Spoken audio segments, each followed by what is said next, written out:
DPRD Kota Ambon gelar paripurna sambut HUT Kota Ambon ke-443. DPRD Kota Ambon gelar rapat paripurna istimewa dalam rangka menyambut HUT Kota Ambon ke-443 pada tanggal 7 September 2018.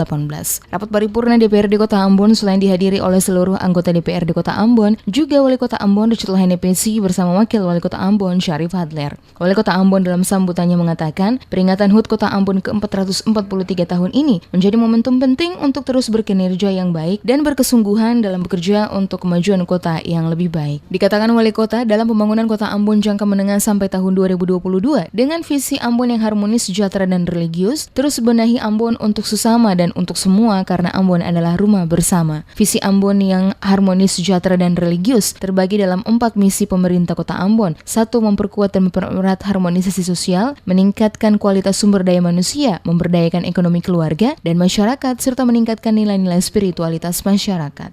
Peringatan hari ulang tahun ke-443 Kota Ambon tahun 2018 ini menjadi momentum penting agar kita terus berkinerja dan bekerja nyata secara cermat dan penuh kesungguhan untuk terus mengupayakan kemajuan dan kesejahteraan masyarakat dan kota ini.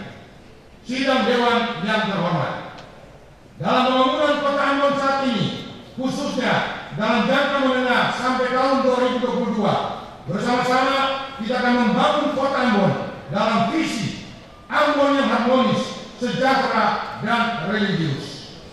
Visi Kota Ambon tersebut dilakukan dalam semangat terus benahi Ambon untuk sesama dan untuk semua. Karena Ambon adalah rumah kita bersama. Beberapa poin penting yang menjadi prioritas pemerintah Kota Ambon ke depan, kata Wali Kota, diantaranya pembangunan infrastruktur dasar seperti air bersih, sanitasi, serta perbaikan dan pengentasan perumahan kumuh. Selain itu juga beberapa program berkelanjutan seperti pelayanan publik, program Kota Ambon sebagai kota musik dunia, dan program pengembangan ekonomi kreatif.